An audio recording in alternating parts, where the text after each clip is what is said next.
was in awe of how comfortable he seemed to be on the court. His body language, his mannerisms, the confidence that he's displayed on the court. This shows the level of talent that we're dealing with, and we expect him to be out trying to show not only the world, where he is, and that he's definitely one of those lottery pick type players and a guy that everybody has high expectations for. Coach, obviously, Mike's little brother John said he's been playing all season. He had come on strong towards the end of the year. Just what do you see from him, and what impresses you? Well, now he's extremely interesting because he doesn't play like a freshman. He doesn't play at all like a guy who should still be in high school.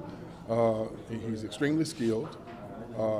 It's unusual to see a 6'10", 6'11" guy handling pass and dribble pass and shoot the ball as well as he does, inside and outside. He's one of those guys, he's a stat stuffer. He passes the ball with either hand. If you back off him, he'll make a three.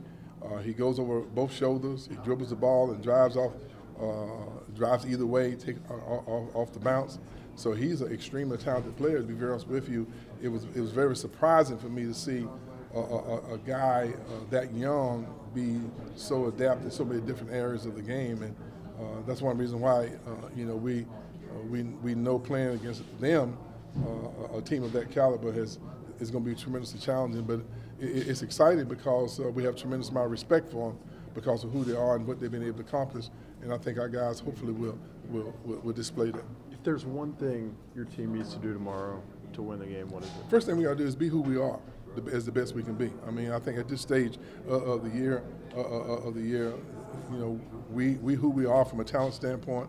We have a system offensively and defensively that we have in our system. So what we got to do is concern ourselves with going out and just being the best that Florida State can be in terms of our offensive schemes, in terms of our defensive schemes, in terms of our ability to execute offensively and defensively. We need to try to go out and just be the best we can be, as opposed to worrying about a whole lot of other things. Coach Warchant had a lot of nice things to say about you. I know you talk so much about coaches and their roles and developing players and mentoring them. Does it mean something to be a mentor and kind of help younger coaches as well?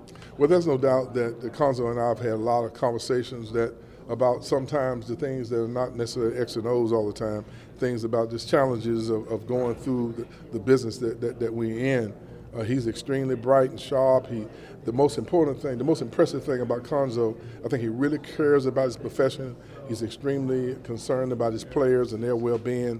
And when you have a coach who is passionate about the respect and love that he has for his players, and plus on top of that, he's a good coach and a good mentor, a good father figure for his guys, you know that their success is just right around the corner. I think Missouri hired the right guy for their program. There's no doubt that he's had some adversity, some things he's had to overcome this year, and to be where they are is in his first year. I think that the fans at Missouri can be very, very proud. Coach, there was two different players in that dimension that you guys got to get back to that junkyard dog defense. I mean, the fact that they've taken that kind of responsibility, how happy does that make you as a defensive-minded coach, I guess? Well, sometimes you just got to go out and show where you are. That's just a word that we use to identify the execution of all the fundamentals that we have in our defensive system. But at this level, you got to play good defense and you got to execute well offensively as well. Hopefully, we will have that level of effort. But the effort sometimes has to meet the execution of executing all the different fundamentals that go along with being able to be an effective defensive team. Philosophically, how do you match up with Missouri? They seem to be a team that likes to live and die behind the arc. Well, I think they have a great balance. I think they have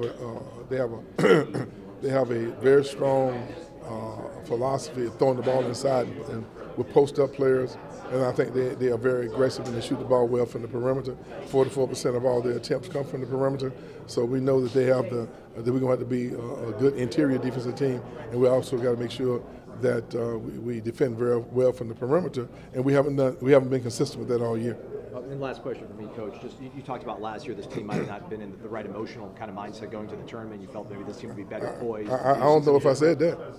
You did You told us after you guys got announced on Sunday. You just felt that there was something about the team that they weren't playing their best going to the tournament last year. You'd hope that this team could learn from last year. I think our guys were excited about going into the NCAA tournament last year, and I think this team should be a little more relaxed.